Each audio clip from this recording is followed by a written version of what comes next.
મહેમદાવાદ પંથકના ખેતરો હજુ પણ જળબંબાકારની પરિસ્થિતિમાં. સમગ્ર મામલે મહેમદાવાદના ધારાસભ્ય અર્જુનસિંહ ચૌહાણે આપ્યું નિવેદન. મહેમદાવાદ પંથકમાં સિઝનનું 88.60% વરસાદ ખાબકી ચૂક્યો. મહેમદાવાદના મોદજ ગામ તેમજ તેના પરા વિસ્તારના ખેતરોમાં પાણી જ પાણી. મોદજ તેનું પરા વિસ્તારમાં વિક્રમપુર, ઘોડાસરનું પરા વિસ્તાર, સુરજપુરા, અડબોલી તેમજ સુંઢા વણસોલના ખેતરોમાં પાણીમાં ગરકાવ.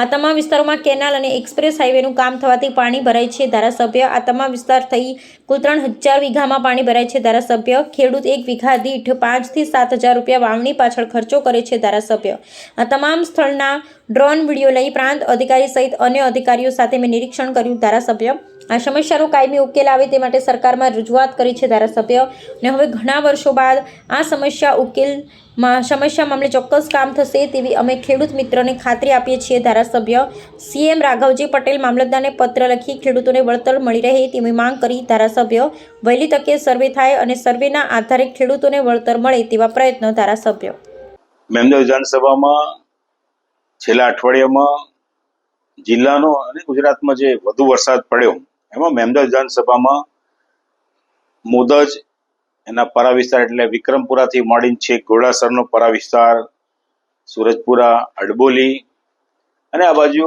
વણસોલ, સુંઢા, આ બધા ગામોમાં લગભગ નહેરનું કામ અને આ એક્સપ્રેસ હાઈવેનું કામ થવાથી એટલા બધા પાણી ભરાય છે અને કુલ મળીને 3000 જેટલા વીઘામાં ખેડૂતોને આ તકલીફ થાય છે.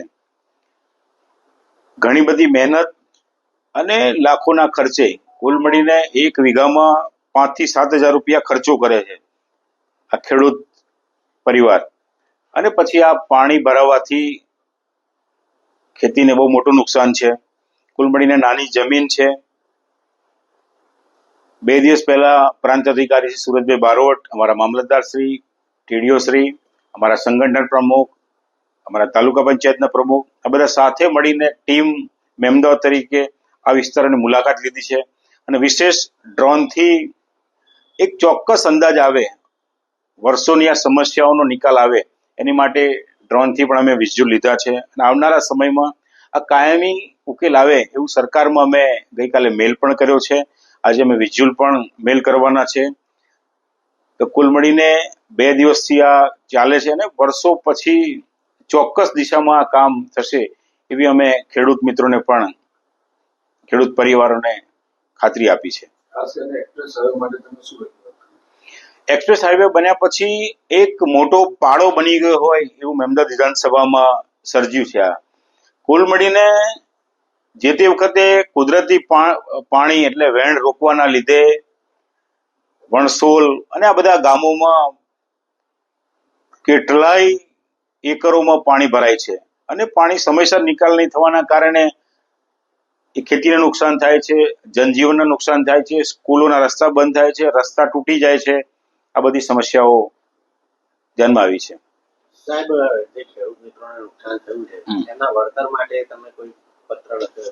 મેં મામલતદારશ્રીને લખ્યો છે, CM સાહેબને લખ્યો છે, રાઘવજીભાઈ પટેલને પણ લખ્યો છે. આજે ગાંધીનગર પણ જઉં છું અને ઝડપથી એનું સર્વે થાય અને સર્વેના આધારે આ ખેડૂતોને વળતર મળે એવી મારી લાગણી છે અને માગણી છે.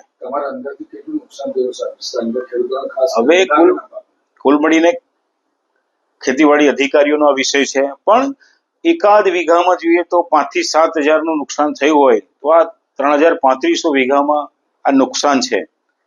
અને આપ પણ આ ઘટના સ્થળની મુલાકાતો, આ પાણી ભરાયું છે વિસ્તારની મુલાકાત લઈ શકો છો. ખાસ કરીને ખેડૂતોને વળતર 100% ચૂકવાશે ખરું?